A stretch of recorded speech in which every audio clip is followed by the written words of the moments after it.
Welcome to మన Bommarillu. Upcoming రివ్యూలోకి వెళ్ళిపోదాం. సత్య చేసిన తప్పుని తెలుసుకుని అవని శ్రీకర్ని ఎలాగైనా కలపాలని అవని అత్తగారింటికి వెళ్ళి చాలాసేపు అవని గురించి చెప్పి తప్పు నేనే చేశాను అని చెప్తూ ఉంటారు. కానీ వేదవతి కుటుంబం ఎవ్వరూ పట్టించుకోకుండా సత్యని కొట్టి బయటికి గెంటేస్తారు. సత్య మాత్రం ఎలాగైనా వేదవతి కుటుంబానికి చెందిన ఆస్తులన్నీ వాళ్ళకి తెచ్చి ఇచ్చేయాలి. అలాగే అవని ఏ తప్పు చేయలేదని అవని శ్రీకర్ ఇద్దరు సీతారాముల్లాగా తన కళ్ళ ముందు ఉంటే తను హనుమంతుల్లాగా వాళ్ళకెప్పుడు సహాయం చేయాలని ఇక మనసులో దృఢంగా నిశ్చయించుకొని మళ్ళీ తిరిగి వేదవతి ఇంటికి వస్తారు. ఎన్నిసార్లు చెప్పినా నీకు సిగ్గులేదారా అని చెప్పి ఇక కృష్ణబాబు తనని కొడుతూ ఉంటారు. పాపం ముఖమంతా రక్తం వస్తూ ఉంటుంది. మీరు ఎన్నిసార్లు కొట్టినా నిజం చెప్పాలంటే నేను చేసిన పాపానికి ప్రాయశ్చిత్తం ఉండదు అని అంటారు సత్య. అందరూ ఒక్కసారిగా షాక్ అవుతారు. ఏంటి, ఏం నిజం, ఏం పాపం, మళ్ళీ ఏం చెప్పాలని వచ్చావు అని అంటారు శ్రీకర్.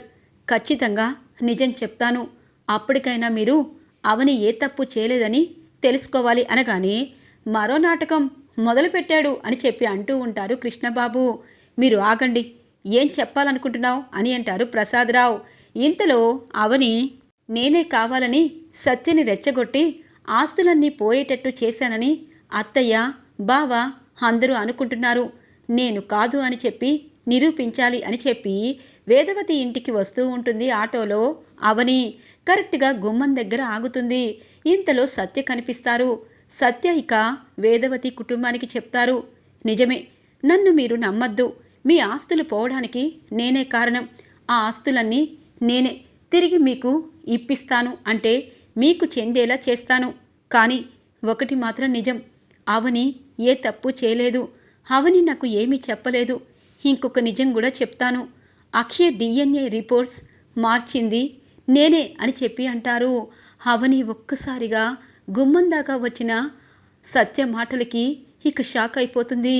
ఇక తను ఏం చేయాలో అర్థం కాదు. నేను పాపాత్ముణ్ణి, అవని నాకు మంచి స్నేహితురాలు, ఎప్పుడూ మంచి మాటలు చెప్తూ మంచిగానే బ్రతకమని నన్ను చెప్పేది. కానీ అవనిని ఎప్పటి నుండో ప్రేమిస్తున్నాను. శ్రీకర్ పెళ్లి చేసుకున్నాడు, కానీ అవనిని దక్కించుకోవాలని ఇలా తప్పు చేశాను. నా పాపానికి ప్రాయశ్చిత్తం లేదు. అవని నాకు మంచి స్నేహితురాల్లా కావాలి. అవని జీవితాన్ని నేను కాపాడాలి అని అంటారు. శ్రీకర్ ఒక్కసారిగా DNA రిపోర్ట్స్ నువ్వు మార్చావా అంటే ఇది కట్టు కదా అనగానే, లేదు శ్రీకర్, ఇప్పుడు నేను కట్టు కథ చెప్తే ఇక ఇప్పుడు జన్మించిన జన్మే వృధా అవుతుంది అనగానే, అమ్మ పెద్దావిడి గారు, సార్ నిజం చెప్పాలంటే ఈయన చెప్పింది 100% కరెక్ట్ అని అంటూ ఉంటుంది ఇక అర్చన. తన DNA మార్చితే మీరు తనని అనుమానించి వదిలేస్తారని ఇలా చేశాను. తరువాత నిన్ను పెళ్లి చేసుకొని అవనిని పువ్వుల్లో పెట్టుకుని చూసుకోవాలనుకున్నాను. కానీ అవని మనసు మార్చదు. అవని భూదేవంతా పవిత్రమైనది, దేవతలతంతా పవిత్రమైనది. అలాంటి అవని జోలికి ఎవరి వచ్చినా ఆ అమ్మవారు అవనిని కాపాడుతుంది. శ్రీకర్ నన్ను క్షమించు, నేను ఎప్పటికీ మిమ్మల్ని దూరం కానివ్వను అని అంటూ ఉంటారు. సత్య అని గట్టిగా పిలుస్తుంది అవని. ఒక్కసారిగా షాక్ అవుతారు. అసలు నువ్వు మనిషివేనా సత్య? ఒక ఆడపిల్ల జీవితం ఇంతగా అవమానపడి తర్వాత పెళ్లి చేసుకోవాలనుకున్నావా? అసలు నీకు మనసుందా అని అంటుంది. ఇక కృష్ణబాబు నిహారిక డ్రామాలు మొదలుపెట్టారు. ఇప్పుడు DNA రిపోర్ట్స్ కూడా అక్షయ్వి మారిపోయాయని చెప్తున్నారు. అత్తయ్య వీళ్ళ వేషాలు చూశారా అనగానే ఇక అవని నిహారిక చెంప పగల కొడుతుంది. ఛీ నీచురాలా, డబ్బు కోసం ఆస్తి కోసం ఏదైనా చేసినా నువ్వు నన్ను మాట్లాడతావా? నా కాలి గోటికి కూడా నువ్వు అర్హత పొందిన దానివి కాదు అని అంటుంది. ఏయ్ అనగానే, ఇంకొక మాట మాట్లాడితే మర్యాదగా ఉండదు. బావా, ఇప్పుడు సత్య చెప్తున్నది నిజము అబద్ధం అన్నది మీరు అనుకుంటున్నారు. అలాగే అమ్మవారు మీ ఇంటికి రాకుండా ఎందుకు ఆగిపోయారు అన్నది కూడా మీకు అర్థం అవ్వాలి. ఒక పవిత్రమైన స్త్రీని అవమానిస్తూ ఉంటే అమ్మవారు కూడా ఆ ఇంట్లో కొలువుండదని ఇప్పటికైనా అర్థమవ్వాలి. చూడు సత్య, ఆడపిల్ల జీవితాన్ని నాశనం చేసినంత ఈజీ కాదు మళ్ళీ ఆడపిల్ల జీవితాన్ని నిలబెట్టడం అంటే. ఇప్పుడు చూసావా, నువ్వు నిజం చెప్పినా నిన్ను ఎంతగా అవమానిస్తున్నారో. అందుకే ముందు వెనుకాల ఆలోచించమని పెద్దవారు చెప్తారు. వీళ్ళ నిందలకి నా కూతురు నాకు దూరమైంది, కానీ ఖచ్చితంగా నా కూతురు వస్తుంది. అప్పుడే ఈ కుటుంబం బాగుపడుతుంది. వీళ్ళ ఆస్తులన్నీ వీళ్ళకి చేరుతాయి. అమ్మవారు వీళ్ళింటికి వస్తుంది. అప్పటిదాకా ఎన్ని నిజాలు చెప్పినా వీళ్ళ కళ్ళు అలాగే మూసుకుని పోతాయి అని అంటుంది అవని. వాళ్ళందరి కాళ్ళు పట్టుకుంటాను, నువ్వు ఎలాంటి దానివో చెప్తాను, నువ్వు ఇక్కడే ఉండాలి అనగానే, సత్య వద్దు, పవిత్రత తెలుసుకున్నాక నా ఇంటికే ఈ కుటుంబం అంతా వస్తుంది. నన్ను ఇంటికి ఊరేగింపుగా తీసుకొస్తారు. నా కూతురికి ముక్కు పుడక ప్రదానం జరుగుతుంది. నువ్వు నాకు మంచి స్నేహితుడు అని నేను నమ్ముతున్నాను అని చెప్పి అవని అక్కడి నుండి వెళ్ళిపోతుంది. నువ్వేంట్రా, ఎక్కడికి వెళ్తున్నావు? ఆస్తులన్నీ అప్పగిస్తానన్నావు కదా, నువ్వు మళ్ళీ తిరిగి లాయర్గా వాదించి మా ఆస్తులు మాకు తీసుకురా అని అంటారు కృష్ణబాబు. తీసుకొస్తాను, కానీ ఒకటి మాత్రం నిజం, ఆ దేవత శాపం ఈ ఇంట్లో పడింది అంటే ఆస్తులే కాదు, మనుషులు కూడా మాయమైపోయి మసిగా మారిపోతారు, అది గుర్తుపెట్టుకోండి అని చెప్పి సత్య అక్కడి నుండి వెళ్ళిపోతారు. వారం రోజులు గడుస్తుంది. ఇక సత్య ఆస్తులన్నీ ఇక వేదవతి కుటుంబానికి చెందేలా వాదించి ఆస్తులన్నీ ఇప్పిస్తారు. అమ్మయ్య, పోనీలే, వాడు తన ఫ్రెండ్ కోసం బోల్డన్ని త్యాగాలు చేశాడు అని అంటారు కృష్ణబాబు.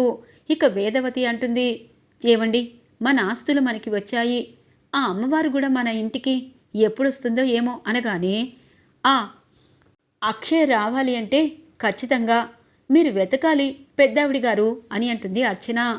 వెతికితే వస్తే అమ్మవారిని తీసుకొచ్చాక అది వెళ్ళిపోవాలి అనగానే, అదేంటమ్మా, డిఎన్ఏ రిపోర్ట్స్ మారాయని అంటున్నారు కదా, ఇంకా మీరు అని చెప్పి అంటుంది, చిన్నపిల్లవి చిన్నపిల్లలా ఉండు, ఎక్స్ట్రాలు చెయ్యొద్దు అత్తయ్య, ఆస్తులు అన్నీ మనకి వచ్చేశాయి. ఇక అమ్మవారు ముక్కు పుడక రావాలి అంటే ఆ అర్చన్ని ఒకరోజు నమ్మించి ఇదిగో అమ్మవారిని మన పూజ గదిలో నిలిపేసేయండి, అయిపోతుంది. అప్పుడు నా కూతురికి ముక్కు పుడక ప్రదానం చేయండి, ఊరంతా సంతోషిస్తారు అని అంటుంది నిహారిక. ఇక వేదవతి, అవును, ఎక్కడున్నా అక్షయ్ని వెతికి పట్టుకోవాలి, అప్పుడు అక్షయ్ చేతులతో అమ్మవారు వస్తారు అని చెప్పి అంటుంది వేదవతి.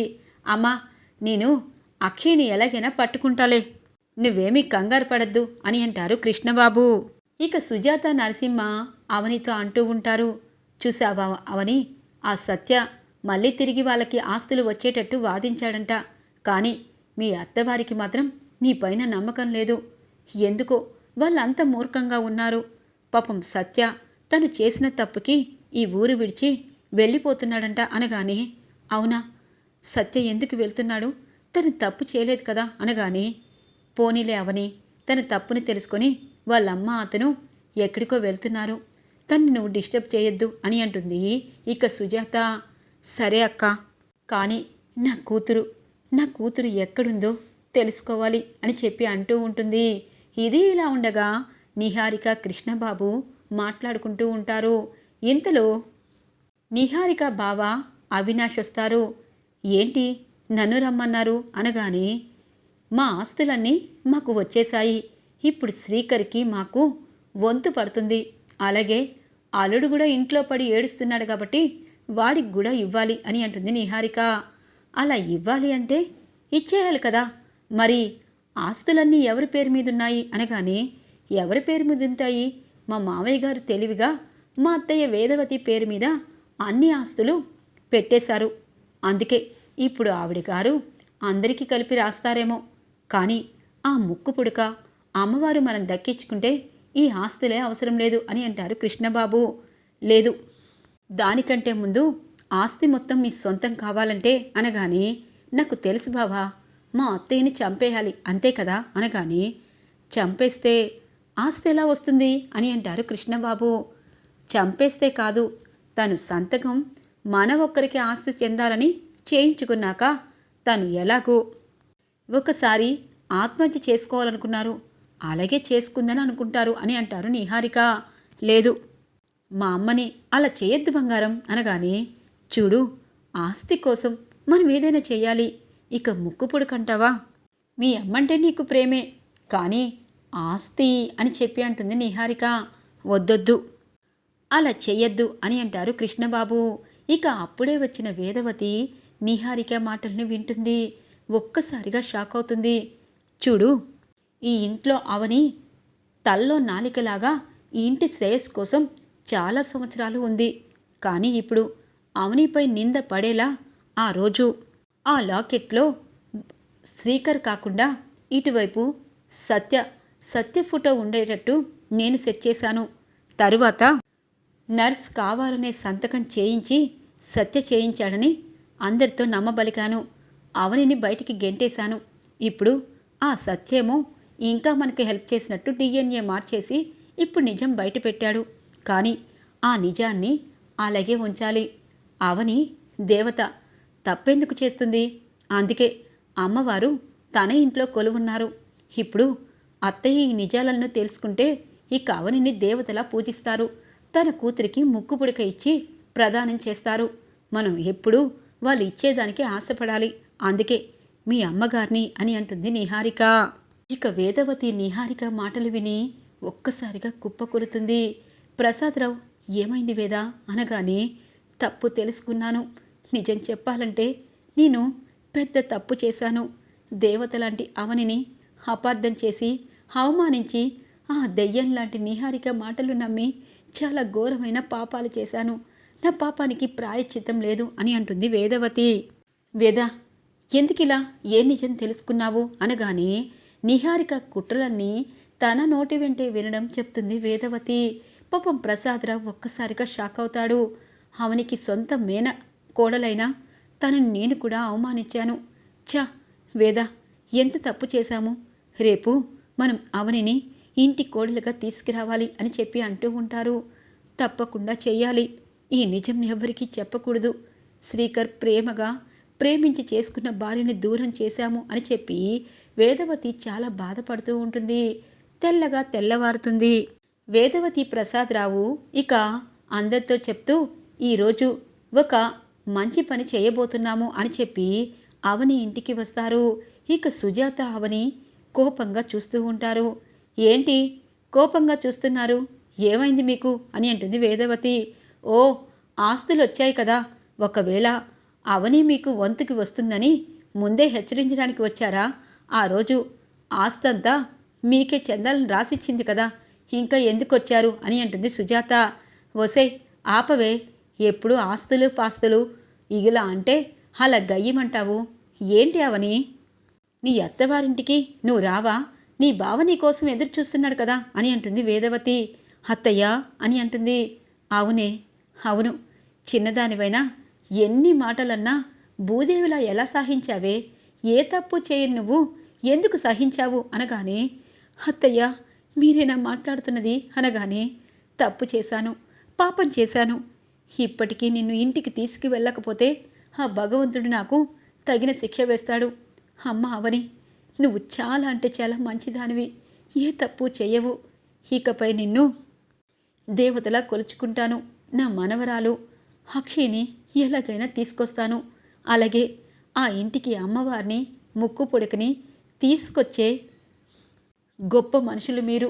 మీలాంటి వారిని అమ్మవారిని దూరం చేసుకున్న పాపాత్మురాల్ని అనగానే, అత్తయ్య మీరు అలా అనద్దు. ఎప్పటికీ మీరు నాకు అమ్మ లాంటి వారే. అమ్మ నాన్న లేకపోయినా మీలో అమ్మని నాన్నని చూసుకుంటున్నాను. అమ్మ నాన్న ఎక్కడ తప్పు చేయరు అని చెప్పి అంటుంది అవని. ఇక ప్రసాదరావు వేదవతి అవనిని తన ఇంటి కోడలిగా తీసుకుని వస్తూ ఉంటారు. ఈరోజు రివ్యూ ఇలా ఇంట్రెస్టింగ్గా ఎండ్ అవుతుంది ఫ్రెండ్స్. రాబోయే రివ్యూ కోసం మా ఛానల్ని సబ్స్క్రైబ్ చేసుకోండి. Thanks for watching friends.